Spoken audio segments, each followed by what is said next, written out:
Kıymetli misafirler, biliyorsunuz Türkiye'de özellikle birkaç haftadır yoğun bir şekilde Ayasofya konuşuluyor. Şimdi yeni bir tartışmanın eşiğinde değiliz, tam ortasındayız. Ayasofya Camii ibadete kapatılıyor. Ayasofya'nın dengesini sağlayan minareler sökülüyor. Mihrap sökülüyor. Ağlanacak halimize gülüyor. Kıble yönü ortadan kaldırılacakmış. Bir gün bir video yaptım, dedim ya bu iskeleler hikayeden duruyor. Bu taşıyıcı falan değil. Millet sanıyormuş, iskele kubbeyi tutuyor falan sanıyormuş. Temel, taşıma ve örtü. Bu üçü sağlamsa bu yapıya Allah'ın izniyle hiçbir şey olmaz. Yapıya şöyle bir bakalım. Ben size yapıdaki hastalıklardan bahsedeceğim. Kıble duvarında gördüğünüz sıvaların %90'ının beton sıva olduğunu farkında mısınız? Bu bahsedilen yalanlar listesindeki maddelerden biri de minareler sökülecekmiş. Ayasofya ile alakalı son birkaç haftanın kuyruklu yalanlarından biri de şu: Ayasofya güya ibadete kapatılacakmış, Ayasofya'nın mescidi ibadet açılacak. Çünkü yazanlar o kadar cahil ki bu konuda. İkinci problemi size göstermem için yapının tepesine uçmamız lazım. Yapının tepesine uçabilir miyiz? Tabii ki uçarız. Hadi beni takip et. Mimar Sinan bu eser için ne mi yapmıştı? Aslında tam arkanızda duruyor. Hadi görelim. Hazırsanız şimdi buradan yukarı doğru çıkalım. Hadi buyurun.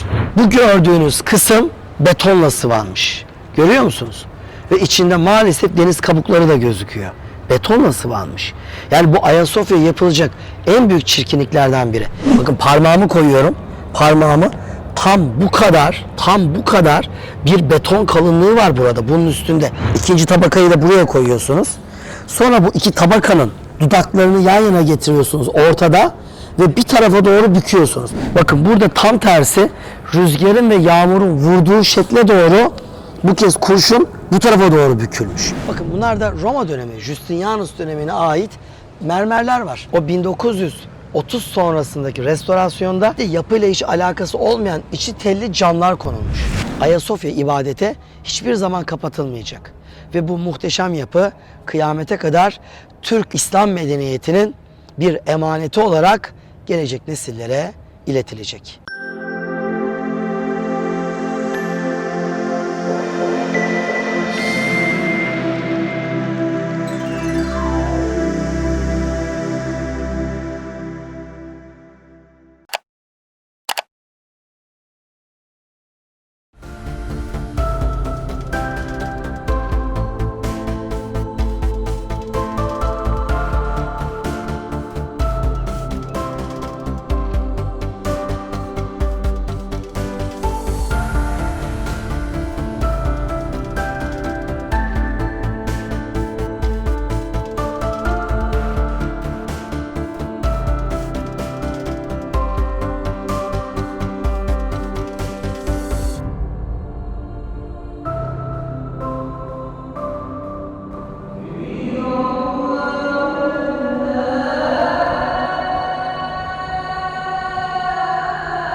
Kıymetli misafirler, biliyorsunuz Türkiye'de özellikle birkaç haftadır yoğun bir şekilde Ayasofya konuşuluyor. Ve tabii Ayasofya söz konusu olduğu zaman sadece Türkiye içi değil, Türkiye dışı da bu işe müdahil oluyor. Nihayetinde çok kıymetli, çok özel bir eser. Ve bundan dolayı işte bu yapıya ne olacak, bu yapının akıbeti ne olacak, herkes bir şey söylüyor. Maalesef provokatif zihniyetler de devreye giriyor ve saf zihinleri bulandırmaya çalışıyor. Maalesef bir kısım insanımız da bu yalanlara, dolanlara, çarpıtmalara alet oluyor. Bizim vazifemiz ne? Deseniz ki evini mi daha çok görüyorsun, Ayasofya'yı mı? Herhalde Ayasofya derim ben. Yani Ayasofya'nın en azından duvarının rengini biliyorum. Şu an evimin duvarının rengini sorun düşünürüm. Yani o kadar Ayasofya ile alakalıyım. Yıllardır bu konuyla alakalı Türkiye'de en çok video yapmış kişiyim. En çok. YouTube kanalımda belki 50'den fazla Ayasofya videosu var. Yani müze olduğu dönemden tutun ki şu döneme kadar. Şimdi yeni bir tartışmanın eşiğinde değiliz. Tam ortasındayız. Nedir o? Ayasofya Camii ibadete kapatılıyor mu? Ya kapatılmıyor. Bu konuda kapatılıyor diye bir cümleyi hiç kimse kurmadı.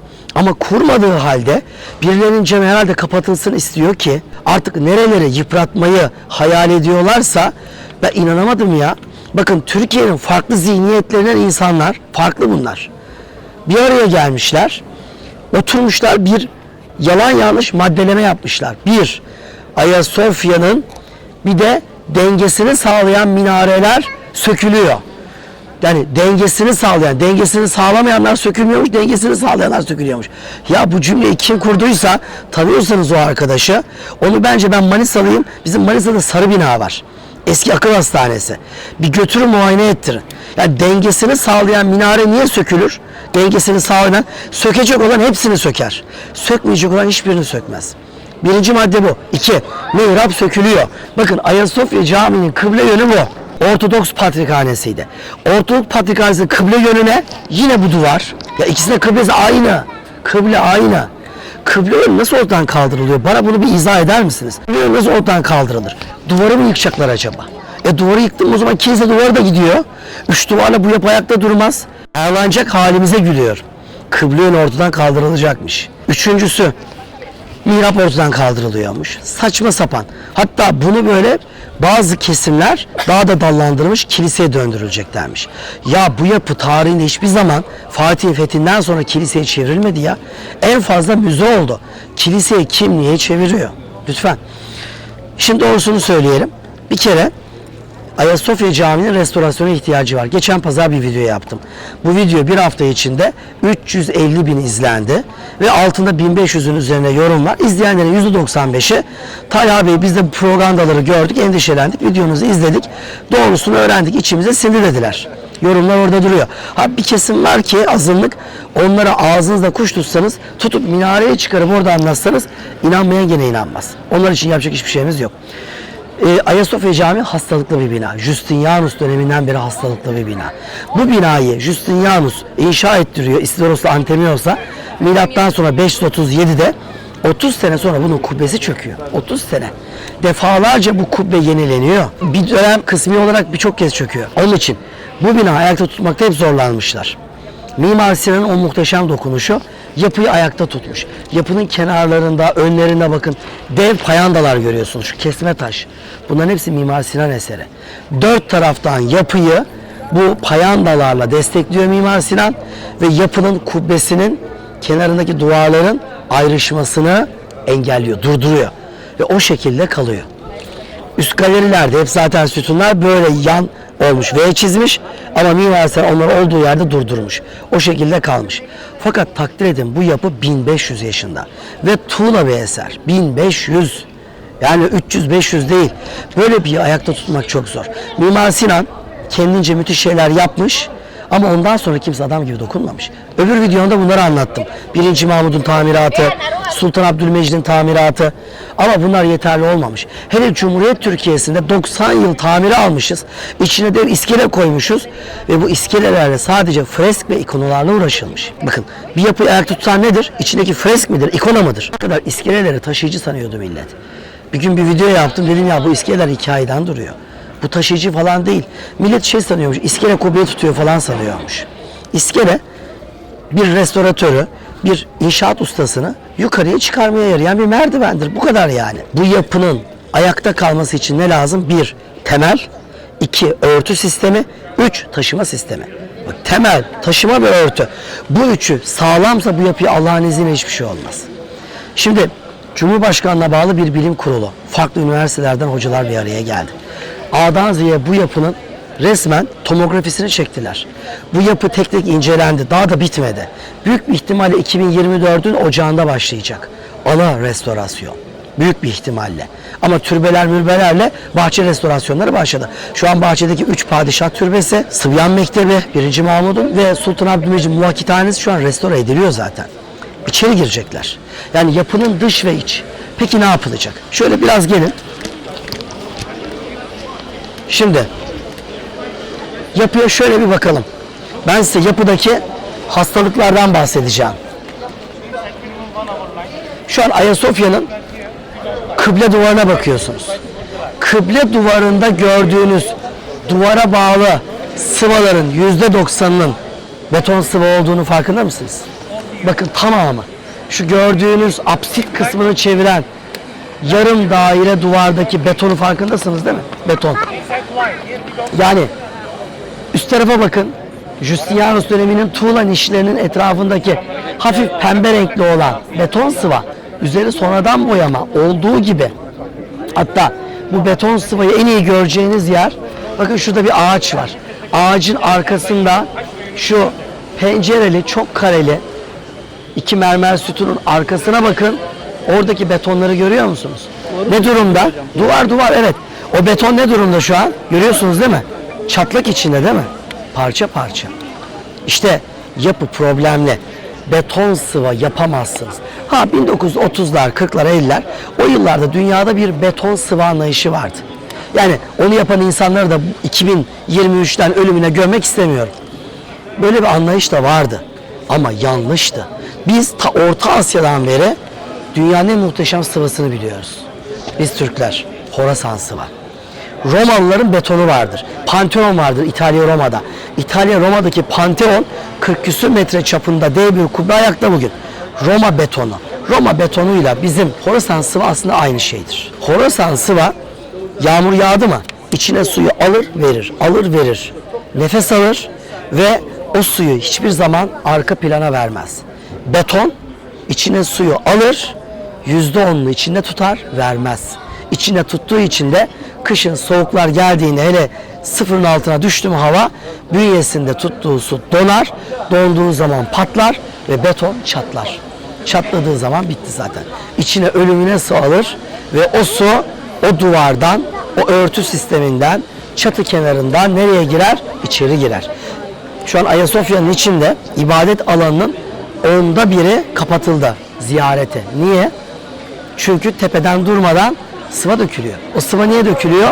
Su aldığı için dökülüyor. Yani restorasyon uzmanlarımız ne yapacaklar? Bu yapının 4 tarafında ne kadar beton sıva varsa bunların tamamını kibar kibar kaldıracaklar.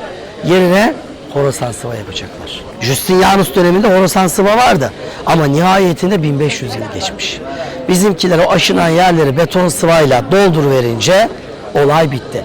Bu birinci problemdi. Şimdi kıymetli misafirler, Ayasofya'nın minareleri. Bu bahsedilen yalanlar listesindeki maddelerden biri de minareler sökülecekmiş. Bakın, Sultanahmet Camii'nin 6 minaresi var. 47 yaşındayım. Bu minarelerin ben 3 defa söküldüğünü gördüm. Minare niye sökülür? Tamir etmek için sökülür. Minareye bakılır. Nihayetinde minarede bir kul yapısı, insan yapısı. Bu eski Osmanlı minarelerinde taşıyıcı ortadaki merdivendir. Merdivenler kilit taşı sistemiyle ortadan birbiri içine kitlene yukarı doğru döner. Yani duvarın bir taşıyıcılığı yoktur. Minarenin bütün duvarını yıkın, minare durur ayakta. Çünkü minareyi tutan ortasındaki merdivendir. Merdivenin tam orta göbeğindeki taşı kilitlersiniz. Öyle yukarı doğru çıkar. Helezonik. Duvarın bir taşıyıcılığı yoktur yani. O dönemin sistemi için söylüyorum. Şimdi Ayasofya'nın minareleri toplam 4 tane ve bunlar farklı zamanlarda yapılmış. Şu gördüğünüz tuğla minare Fatih Sultan Mehmet'in minaresi. Şu an bu minareyle alakalı hiçbir sıkıntı söz konusu değil. Şu an için. Bununla alakalı bir söküm, bakım, bir durum, bir plan yok. Arka tarafta şu an göremediğimiz 2 tane Mimar Sinan'ın 2. Selim'in emriyle inşa ettiği kalın minareler var. O minareler 2. Selim emriyle yapılmış, yapıyı hakikaten arka taraftan da tutan minareler. Onlarla alakalı da hiçbir problem söz konusu değil. Sadece bir minare ile alakalı bir problem var. Onun da şapka ve şapka altı ile alakalı. Hangisi? Şu minare. Fatih Sultan Mehmet'in oğlu, Yavuz Sultan Selim'in babası, Sultan II. Bayezid'in yaptırdığı beyaz küfeki minare. Minarenin bakın alt kısmını kaideyi görüyorsunuz. Yivli gövdeyi görüyorsunuz. Yivli gövdenin üzerinde şerefe dediğimiz balkonu görüyorsunuz. Bu dikkatle bakarsanız şerefenin altında skalaktit diye sanat tarihine bahsettiğimiz ne var? Mukarnaslar var. Onlar erimiş, farkında mısınız? Bunlar erimiş. Bunlar eridiği için bunlara bakım yapılacak. Tabii şimdi bazı aklı evveller sanıyor ki o minarenin o sökülecek kısmı, yani tam balkonun altına kadar sökülüp orası iyileştirip yenilecek. Neden? Çünkü oradaki sarkıtlar bozulmuş, düzeltilecek. Farkındaysanız simsiyah olmuş içleri, kararmış. Bunlar yani insanların başına da düşer. Her şey olur, Allah muhafaza. O yivin tepesine böyle sivri sivri kemerler var. Sivri kemerin üstüne kadar, balkonun altı, anladınız. Şimdi bazı akrabeler diyecek ya 2. Bayezid'in minaresi. Ya 2. Bayezid'den beri durmuyor ki o. O günden beri kaç tane el değiştirdi. Bakın bir misal vereyim. Şerefi'yi görüyorsunuz değil mi, balkonu? Balkondan azıcık yukarı doğru çıkın. Külahın kurşun kaplaması var. Bittiği yerin altında böyle çelenk şeklinde süsler var. Görüyor musunuz? Çelenk şeklinde. Onları kim yaptırdı? 2. Bayezid döneminde öyle bir süsleme var mıydı? Yoktu. O süslemeler Fossatilere ait. Yani 1855'te Sultan Abdülmecit dönemindeki tamiratta Fossatiler bu kubbenin bir kısmını sökmüş, tamir etmiş, tekrar örmüşler. Tekrar örerken de o üst kısmı ampir modasıyla çelenklerle süslemişler. Yani anlayacağınız, sökülecek, yok edilecek bir minare yok. Bakımı yapılacak. Sadece 4 minareden bir tanesinin külah altı var. Bu da biline. Bilmiyorum, benim bu anlattıklarımı dinleyip de sonra bu maddeleri yazan ya da kulak verenler azıcık vicdan yapıp utanırlar.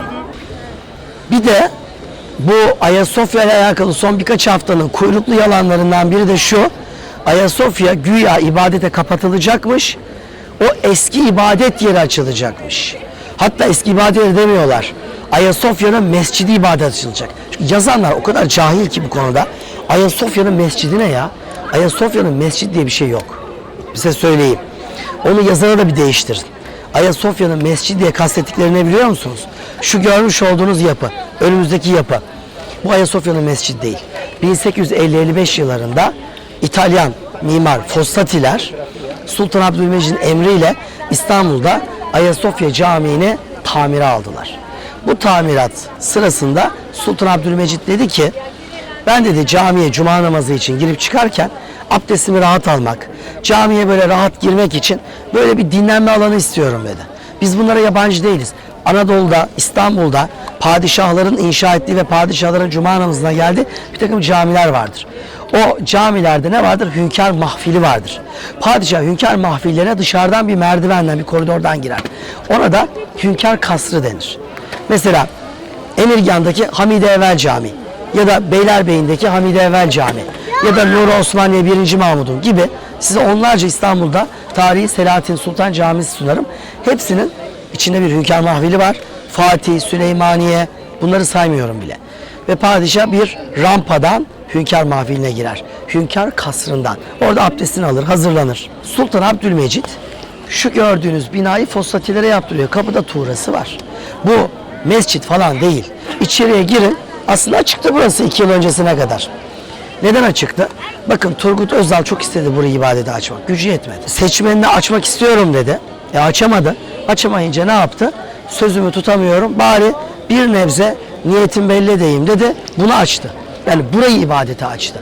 Sultan Abdülmecit'in abdest alma yeri Ayasofya açılamayınca ibadete açıldı. Millet geldi burada namaz kıldı. Ben de çok girmiş kılmışlığım var burada. İçeri girdiğiniz zaman solda ve sağda 2 tane abdest alma yeri var. Bitti gitti. Bir de bir koltuk var. Abdülmecit abdest alıp dinleniyordu. Sonra da içeriden bir koridordan hünkâr mahfiline geçiyordu. Yani Ayasofya'da bir mescit yok ve Ayasofya güya kapanıyormuş, mescitte kılınacakmış falan. Bunlar hikaye. Bu da kuyruklu yalanın bir başkasıydı. İkinci problemi size göstermem için yapının tepesine uçmamız lazım. Yapının tepesine uçabilir miyiz? Tabii ki uçarız. Hadi beni takip edin. Ayasofya muhteşem bir eser. Bu muhteşem eseri iyi anlamanın yolu onu doğru okuyabilmekten geçiyor. Eğer bu muhteşem eser Osmanlı eli olmasaydı kesinlikle günümüze kadar gelmeyecekti.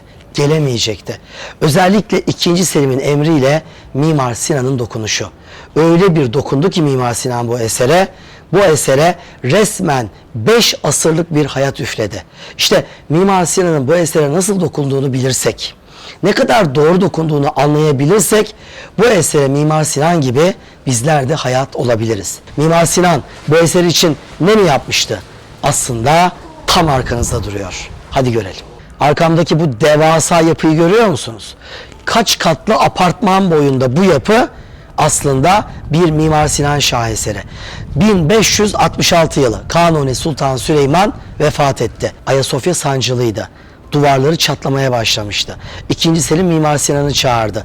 Bu yapıya dokunmasını istedi. Çünkü Fatih fetihten sonra Ayasofya'yı ibadete açmış ama ne Fatih Sultan Mehmet, ne onun oğlu 2. Bayezid, ne onun oğlu Yavuz Sultan Selim, ne de onun oğlu Kanuni döneminde Ayasofya için köklü bir çalışma yapılmamıştı. 2. Selim'in emriyle Mimar Sinan önce Ayasofya'nın hastalıklarını analiz etti. Bir önceki videomu hatırlıyorsunuz. Geçen pazar yayınlanan. Ayasofya'nın içinden yapmıştım yayını. Ayasofya'nın kubbesinden bahsetmiştim. Bir ana kubbeye önde ve arkada 2 yarım kubbeli olduğundan, Justinianus'un Süleyman Peygamber'in Süleyman Mabedi'ne benzetmek istediği için illa kubbeli olsun ısrarından mimarlar Antemios ve Isidoros'un kralım, imparatorum, bu dikdörtgen bir yapı. Bu dikdörtgen yapıya kubbe konduramayız. Ön ve arkaya 2 yarım kubbe koyarız ama bu yanlarda yarım kubbe olmayınca sıkıntı olur dediğini, Justinianus'un dinlemediğini ve o kubbe konulduğu için yanlarda sıkıntı yok. Yarımlar, çeyrek eksedralara, oradan ayaklara inip o baskıyı alıyor. Ama burada yarım kubbe yok. Buradaki kemerler de zayıf. Bu kubbenin yanlara baskısı yan duvarları açıyor ve Ayasofya'nın kubbesi çöküyor. Justinianus'un bu eseri yaptırmasından 30 sene sonra kubbe güm diye aşağı iniyor ve 2. Selim döneminde aynı problem yaşanmakta. Kubbe yanları yine baskıyı yapmış, yan duvarlar başlamış ayrılmaya ve Mimar Sinan ne yapıyor? İşte bunu yapıyor. Bunun gibi kaç tane payanda diyoruz biz bunlara. Bu payandalar devasa kesme taştan yapıyı bu şekilde tutuyor. Mimar Sinan bu yana ve öbür yana bu payandaları bir yapıyor, ayrılma tak diye duruyor. Evet, yukarıda o üst galerilerde direkler hep böyle V çizmiştir. Ama Mimar Sinan bu ayakları yapınca bunlar tak diye kalmıştır. Daha fazla açılmamıştır. İşte onun için diyoruz. Mimar Sinan ve Osmanlı olmasaydı Ayasofya bugüne bir mezbele halinde, yani örtü sistemi yok, duvarlar yarım yıkılmış bir mezbele haline gelecekti. Onun için Ayasofya'nın Osmanlı'ya çok borcu vardır. Ki daha neler neler göreceğiz. Bakın bu videoyu bugün özellikle şunun için yapıyoruz. Videonun başında anlattım. Birileri kalkmış Ayasofya ile alakalı abuk sabuk konuşuyor. Hiç projede olmayan şeyler iddia ediliyor. Bu yapının tamire ihtiyacı var. Yıl 2023.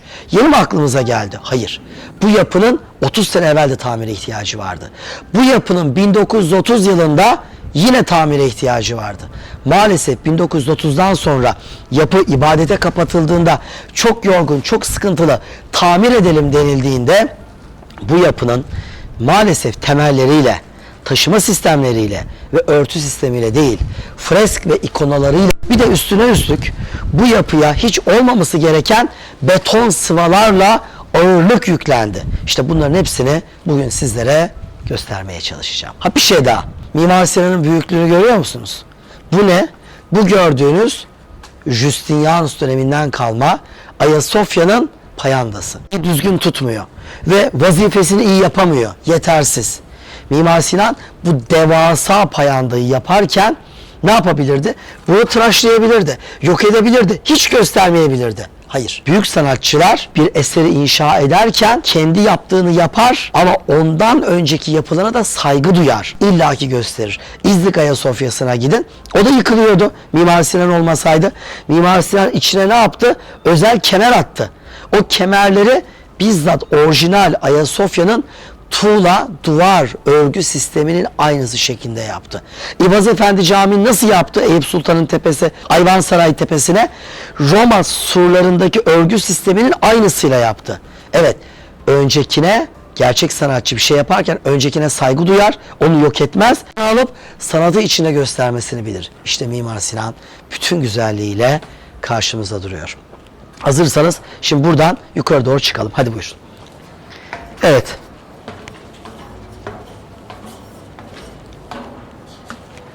Şimdi yukarı çıkacağız. Yukarı çıkarken sizinle beraber adım adım bu yapıda yapılacak restorasyonda nelere dokunulacak bunları yerinde göreceğiz.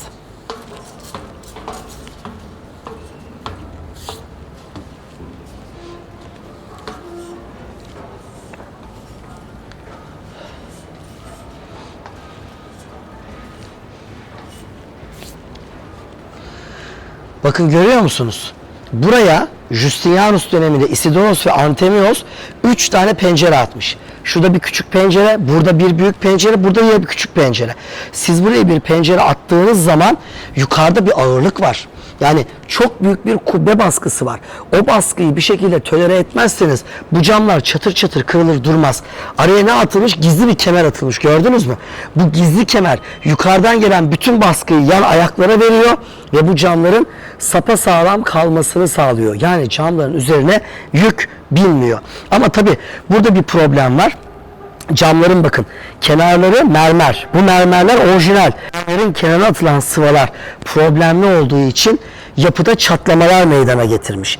Bunların hepsi orijinal olması gereken yapı teknikleriyle elden geçirilecek. Yukarı doğru bakın daha neler göreceğiz.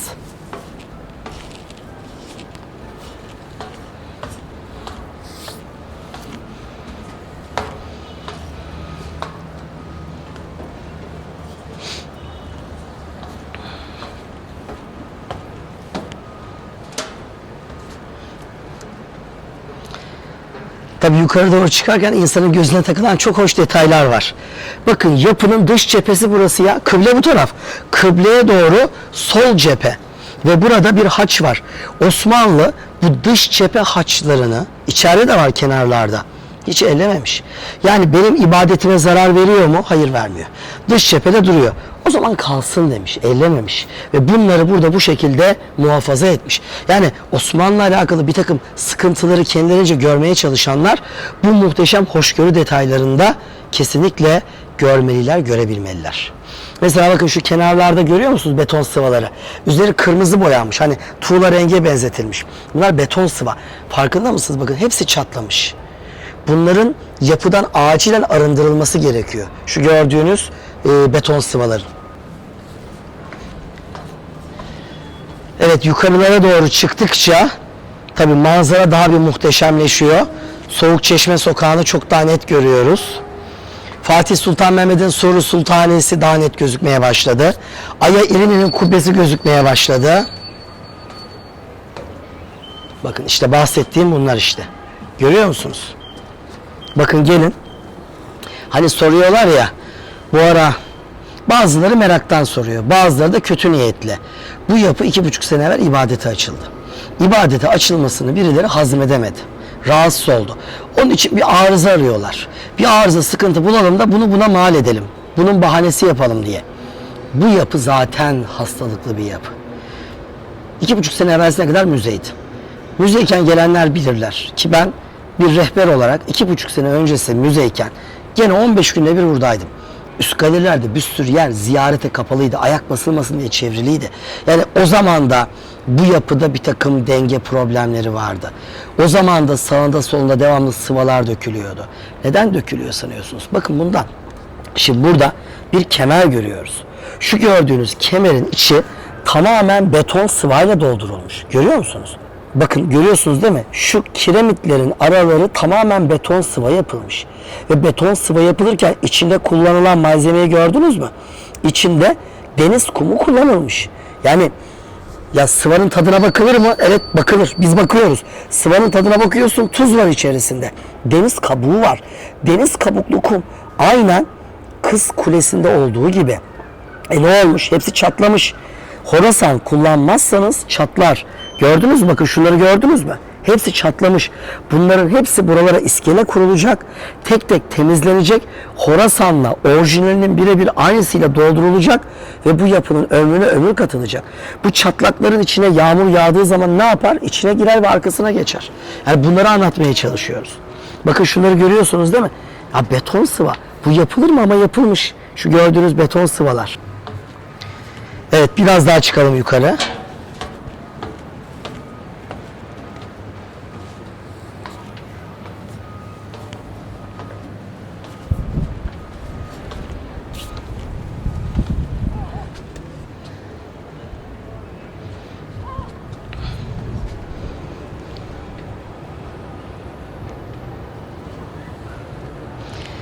Gördünüz mü değil mi? Bakın nasıl patır patır dökülmeye başlamış.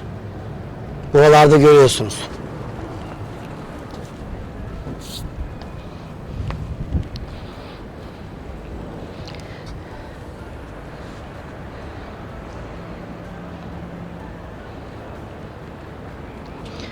Size bu yayını yaparken özellikle kimsenin kalbinde bir şüphe kalmasını arzu ettik. Bakın ben bu gördüğünüz Ayasofya'nın üstüne son 25 yıldır defalarca çıkmış bir insanım. Minareleri, kubbeleri. Neden? Çünkü bu yapıya hep dokunulma gereği duyuldu. Ama doğru dokunmak çok önemli. Türkiye tarihinde ilk kez farklı üniversitelerden bir bilim heyeti oluşturuldu. Çok kıymetli hocalarımız var ve hocalarımız bu yapının ne kadar hastalığı varsa bunları teşhis ettiler ve bunun tedavisine başlıyorlar. Ama tabii birileri de kendi hesaplarına göre goy goy yapmaya çalışıyor. Kapatılıyor, ediliyor. Hiçbir zaman ibadete kapatılmayacak. Bu tarz tarihi eserler, yani 1500 yaşında bu eser. Restorasyonu bitmez bu eserlerin. Kurtuboğlu Camii'ne gidin. Bakın ben tişörtü bugün bilerek giydim. Kurtuboğlu Camii'nin işlemeleri, yazıları hiçbir zaman bitmez. Defalarca İspanya turu yaptım. Belki oradan bir daha başlar. Hiç Almanya Köln'deki Dom'a gittiniz mi? Ya yüzyıllardır bitmedi restorasyonu. Bu yapılar böyle. Bunlar tuğla yapılar. 1500 yaşında bir tuğla düşünün. Bu yapıyı sapasağlam ayakta tutmak zor. İşte onun için bu detaylar önemli. Evet, şu an kubbedeyiz. Bakın, bir yapının sıvaları ve sıvadaki beton sıva yükü, yapının örtü sistemini düzgün yapmazsanız yapı su alır. Başına durmadan sıva dökülür. Durmadan mozaikler dökülür, şu bu dökülür. İşte Ayasofya'nın problemini çözmek için bu ekip çiçekle böcekle değil, fresle ikonayla değil, yapıyı ayakta tutmanın derdiyle uğraşıyorlar. Onun için sıva ve sıva yanında da bu kurşunlarla ilgilenecekler. Şöyle gelin.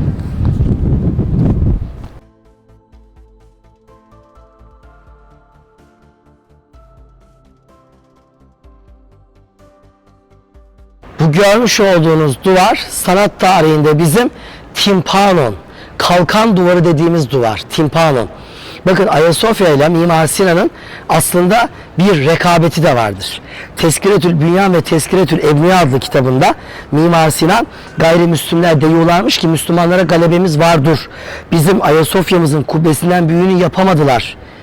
Bu söz benim içime uhde oldu diyor. Selimiye'nin kubbesini şu kadar kaddin, derin, şu kadar zira engin eyledim diyor. Ve bunu anlatıyor. 32'ye 32 Selimiye. Ayasofya'nın kubbesi 30'a 30,5, 31'e 30,5. Yani farklı çıkar. Yamuk olduğu için. Size ne demiştim? Ön ve arkada iki yarım kubbe var. O yarım kubbeler ağırlığı kubbenin ön ve arka baskılarını aşağı doğru eşit indiriyor. Ama yanlarda problem var. İşte o yanlardaki ağırlığı tutamayan, problem meydana getiren yer neresi? İşte burası. Timpanon kalkan duvarı. Mimar Sinan Ayasofya'nın kubbesini Edirne Selimiye'de taşıma sisteminin muhteşemliğini Süleymaniye'de geçmiştir. Bir anaya iki yarım kubbeli bir örtü sistemine sahiptir Süleymaniye. Ve kusursuz yapmıştır. Yani Ayasofya'da kusurlu olanı Mimar Sinan Süleymaniye'de kusursuz hale getirmiştir. Hani diyorsunuz ya 25 sene, 30 sene, 50 sene sürer mi bir yapı? 1500 yaşında. Sürer. Yani bilim heyeti yetkililerine sordum. Ayasofya'yı sıfırdan kaç yılda yaparsınız? 5 sene sürmez dediler. Justinianus 1500 sene evvel bu yapıyı 5 senede bitirdi. Bak 5 sene sürmez dediler. Bu yapı ama yıkılmak üzere, hastalıklı. Bunu ayakta tutmaya çalışıyoruz. Bakın şöyle geçin. Size hemen şuradan göstereyim. Duvarı görüyorsunuz. Şimdi normalde benim gözüm bunu böyle görmeyi seviyor. Yani bu tuğla aksamıyla. Justinianus'un yaptırdığı 1500 yıllık tuğla alaşımlı duvar bu. Peki Justinianus döneminde yapıldığında böyle miydi? Tabii ki değildi. Tuğlayı hiçbir akıllı böyle açıkta bırakmaz. Çünkü yağmur yağdığı zaman bu tuğla yağmur olduğu gibi içine alır ve içeriden de arkadan patlatır. Yapı içeriden devamlı akar. Yani sıvalıydı. Su girmiyordu.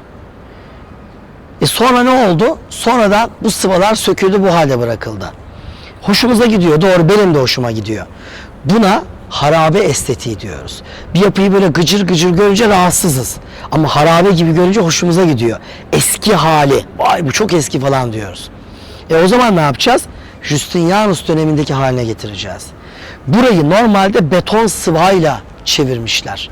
Tabi betonla bunu sıvayınca o beton kusmuş ve gördüğünüz gibi bu yapı her yerden dökülmeye başlıyor. Ben şöyle birazcık dokunsam bunlar pıtır pıtır dökülmeye başlar. Bunlar atar. O zaman ne yapılacak?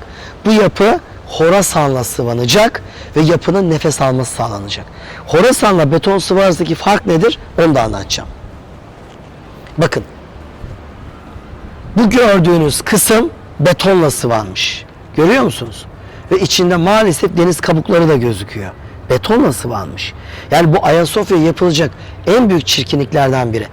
Geçtiğimiz aylarda Kültür ve Turizm Bakanımız birkaç televizyonda açıklama yaptı. Ayasofya'yı beton yükünden kurtaracağız dedi. Derken kastettiği bunlardı. Bu gördükleriniz bakın zaten çatlıyor. Bakın ben dokunmuyorum. Dokunsam bu pat diye düşer ki yerlere de düşmüş bakın. Gördüğünüz gibi. Bunlar yerlere düşmüş. Buralardan düşmüş hepsi bunlar. Yani bu gördükleriniz yani mimaride Ayasofya yapılacak şeyler mi? Hayır değil. Olmamalı kesinlikle. Bunlardan tamamen temizlenecek ve yerine Horasan konulacak.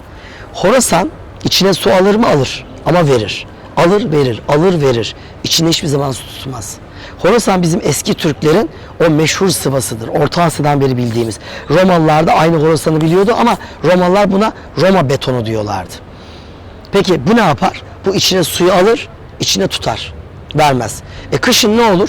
Hava 0 derecenin altına düştü mü donar. Sıfırın altına düşünce su da donar. Betonun içindeki su da genleşir ve bunu patlatır. Patlatınca hem betonu patlatır hem de betonun içine girdiği tuğlaları patlatır. Bunları kırar geçirir. İşte bunların hepsinin orijinaline uygun hale getirilmesi gerekiyor.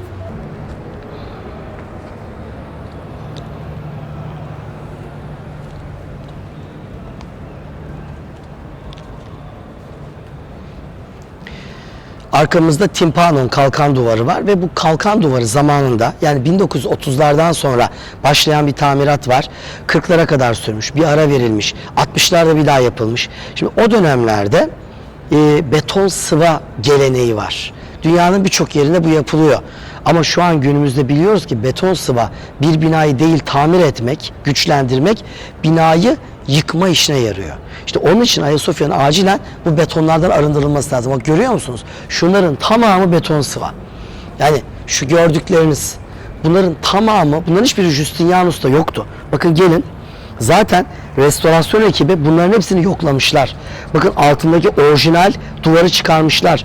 Beton sıvanın et kalınlığını görüyor musunuz? Bakın şuradan daha iyi görürsünüz. Beton sıvanın et kalınlığı. Yani bu yük değil mi şimdi Ayasofya'ya Allah aşkına? Bakar mısınız? Ya şöyle, bakın ben şöyle geçeyim. Bakın parmağımı koyuyorum. Parmağımı tam bu kadar bir beton kalınlığı var burada. Bunun üstünde. Bu yapıya günah bu. Onun için ne olması lazım? Bunlardan arındırılması lazım. Buraya iskele kurulacak. Bunlar tatlı tatlı sökülecek, restore edilip Horasan harcıyla orijinaline döndürülecek. Buraya iskele kurulması içeride namaz kılanı, gelen turisti, yerli yabancı rahatsız edecek mi? Etmeyecek. Ya burada büyütülecek bir şey yok. Bu restorasyon şart, olmalı. Biri bu şekilde dokunmalıydı. Ya bakın ben yılların sanat tarihçisiyim. Bizim hocalarımız vardı, onların hocaları vardı. Onların hocaları derdi ya bu Ayasofya bir adam gibi dokunulmuyor. Bizim hocalar diyordu. Biz de diyorduk. Ben bunu duyunca çok sevindim. Yoksa bu bilim heyetinden ben kimseyi tanımıyorum. Yani isimlerini biliyorum. Çok büyük kâmetler, hocalar. Ama birebir tanışıklığım hiçbirisiyle yoktu benim. Ama olayı duyduğunuz zaman çok sevindim. Ve bunu size aktarmak istedim.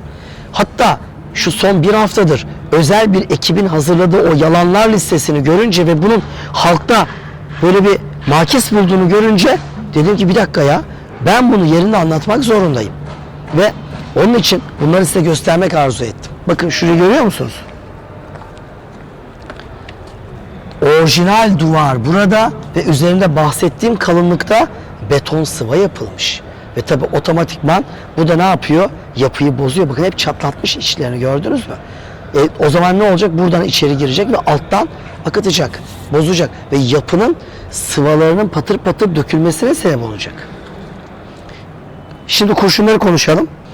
Bir yapının uzun yüzyıllar ayakta kalması için sağlam bir temel, yapının yapıldığı zeminin sağlamlığı, örtü sisteminin mükemmelliği çok önemli. Ve taşıma sistemi demiştim. Örtü sistemi deyince ne geliyor aklımıza? Şu basmış olduğum kurşunlar geliyor. Bakın, her kurşun ustasına her yerde iş yaptırılmaz. Niye?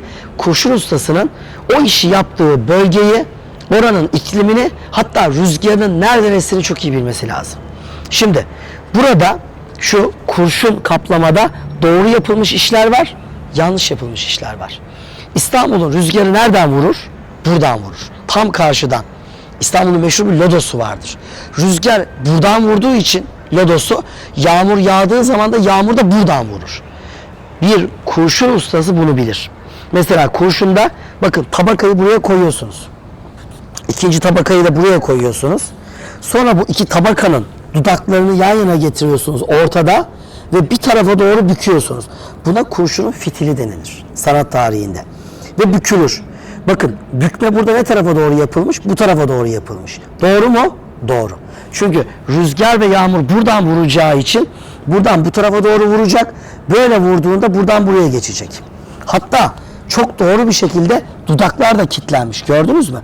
Bakın, dudaklarını buradan saçı içeri getirirken içeride bir bölümü kesiyor, dışarıya alıyor ve onu katlıyor. Bu hiçbir zaman kalkmaz. Kitlemiş bunu. Bakın, burası hiçbir zaman kalkmaz. Kitlemiş. Eğer bu kilidi yapmasa, yani alttakinin ucu bu, kitlemese rüzgar vura vura vura bunu tak diye kaldırır ve alta bu kez su girmeye başlar. Burası doğru ama şuraya geliyoruz, yanlış. Bakın, burada tam tersi, rüzgarın ve yağmurun vurduğu şekle doğru bu kez kurşun bu tarafa doğru bükülmüş. Böyle büküldüğü için bunun içi devamlı suyu alır. Suyu alınca ne yapacak? Buradan aşağıya, oradan da sizin başınıza dökülen sıvalar haline gelecek. Şu an Ayasofya'nın belli yerleri kapalı. Geçen haftaki videoda gösterdim. Ayasofya'nın içinden. Niye kapalı? Sıvalar dökülüyor. Niye dökülüyor? İşte bundan dökülüyor. Ne yapılacak bu restorasyonda? Bahsettiğim Horasan tamamlamalar yapılıp beton sıvalar sökülürken kurşunları da düzeltilecek. Yanlış yere bükülen fitiller doğru yere çevrilecek ve yapının örtü sisteminden içeriye suyun girmesi tamamen engellenecek. Yapı çok etkileyici, çok heyecan verici çünkü Justinianus dönemiyle Mimar Sinan dokunuşları bir arada.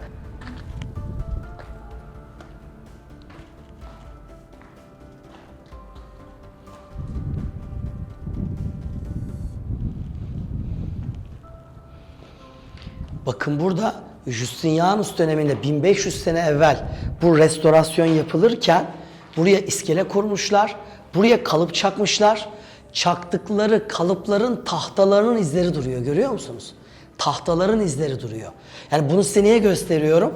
Tuğlanın üstünde Romalıların sıvaları var mıydı, yok muydu? İşte bunu anlatmak için vardı.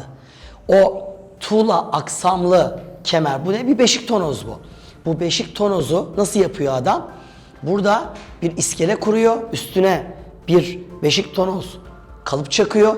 Kalıbın üstüne sıvalarla tuğlaları örerek bir örtü sistemi yapıyor. Kuruduğu zaman tahtaları söküyor ve altına ince bir sıva atıyor. Zaten önce sıvayı atıp sonra tuğlaları döşediği için bakın, görüyorsunuz o tahtaların izleri tuğlaların dudaklarında çok net bir şekilde belli. Müthiş.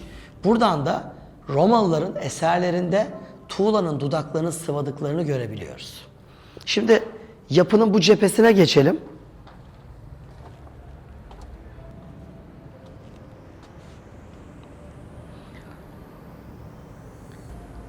Bakın, burada da mesela kurşun Bu tarafa doğru bükülmüş.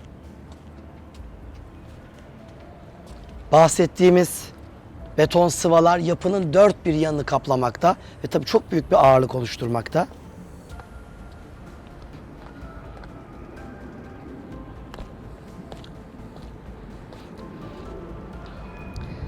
Bakın mesela aynı şey burada da söz konusu. Şu an ben neredeyim? Yapının narteksinin üstündeyim. Narteks. Nartekste kurşun kaplı ama gördüğünüz gibi fitiller hep bu tarafa doğru bükülmüş. Yağmur böyle yağıyor. Böyle yağdığı için tamamen bunun içine giriyor. Alt kata bakın nartekse.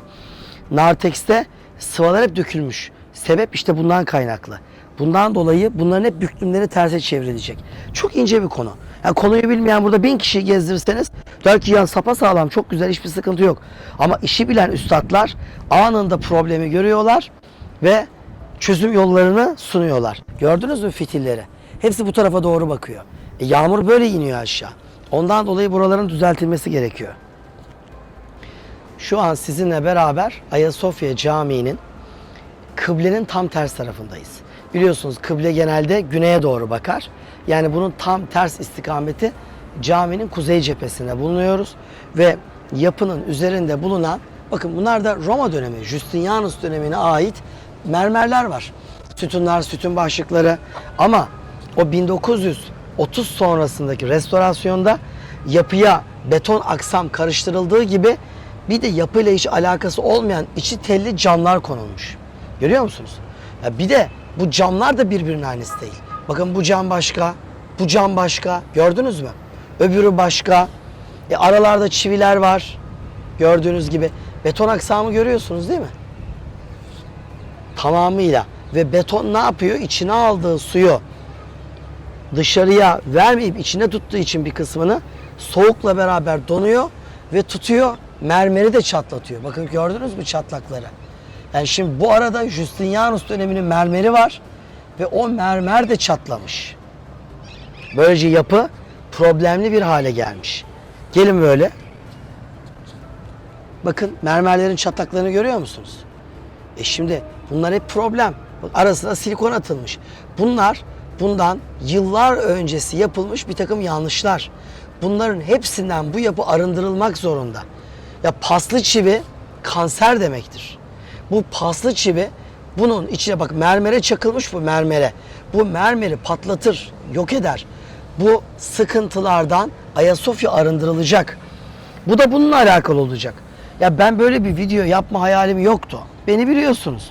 Ama şu son bir haftada Ayasofya restorasyonuyla alakalı kasıtlı öyle yalanlar ortaya döküldü ki ben mecbur kaldım. Ya bir de adam maddede diyor, maddelemiş. Ayasofya'yı dengeleyen minareler sökülecek. Nasıl bir ırz düşmanıysak hani Ayasofya'yı dengelemeyen değil dengeleyen minareler sökülecek. Ayasofya'yı dengeleyen minareler hangisi? Biri bu. Biri de şu. Bakın hemen şu arkamdaki. Şu minare sökülecekmiş. Ya niye sökülsün? Bu minarelerde herhangi bir sıkıntı yok. Sökülecek olan minare Bayezid'in yaptırdığı minarenin sadece birinci şerefesine kadar olan kısım. Çünkü oradaki stalaktitlerde çürümeler var, dökülmeler var. Bu. Onun dışında bu minareler, Mimar Sinan'ın 2. Selim'in emre yaptığı minareler, bunlarda hiçbir problem yok. Hiçbir sıkıntı yok. Elbette yoklanacak. Ben bilim heyetindeki yetkililere sorduğumda mesela temelleriyle alakalı bir şey yapacak mısınız dediğimde Talha Bey daha ayağımıza çizmeyi giymedik dediler. Çizmeyi giymedik ne demek? Çizmeyi giyecek, temelleri yoklayacak. Bir sanat tarihçi, bir restorasyon uzmanı baştan konuşmaz. Ben buna bakarım. Bu sağlamsa buna dokunmam. Ama bunun sağlamlığını tetkik etmem gerekir. Baktım sıkıntı var. Enjeksiyon uygulanabilir. Ayasofya'nın temellerinde 1 kilometre uzunluğunda tüneller olduğunu biliyor musunuz? Bunun temellerinde. 7 kat aşağı doğru iniyor. 1 kilometrelik tüneller var. Bunun 600 küsür metresi açık, diğerleri molozlarla kapalı durumda. Yani enjeksiyon yapılacaksa da bunun ne yapılması lazım? Yoklanıp bakılıp ona göre yapılması lazım gerekiyorsa. Şu an için yapılacak olanlar sıva, kurşun gibi yapının örtü sistemiyle alakalı yapılacaklar. Tabii ki adım adım içinde taşıma sistemiyle alakalı sıkıntılar da giderilmeye çalışılacak. Ayasofya Camii ilk kez Konstantin, ikinci kez 2. Theodosius, son kez Justinianus tarafından yapıldı. 532'de başladı, 537'de bitirildi. Tam 1500 yaşında bir yapı bu. Ve böyle tarihi yapılar, hele ki tuğla aksamla inşa edilmiş böyle yapıların sıkıntıları nihayetinde çok olacaktır. Tarih boyu bu eser hem Roma döneminde hem Osmanlı döneminde nice ayaklanmalara, saldırılara, bir takım tahribatlara maruz kaldı. Hava şartlarından bahsetmiyorum bile. Ve nihayetinde bu yapının devamlı bir müdahaleye ihtiyacı vardı. Osmanlı 2. Selim, 1. Mahmut ve Sultan Abdülmecit dönemi restorasyonlarıyla bu yapıyı koruma altına aldı. Ama nihayetinde bu yapının günümüz Türkiye'sinde ve günümüz dünyasında yeniden sağlam bir tamirata ihtiyacı var.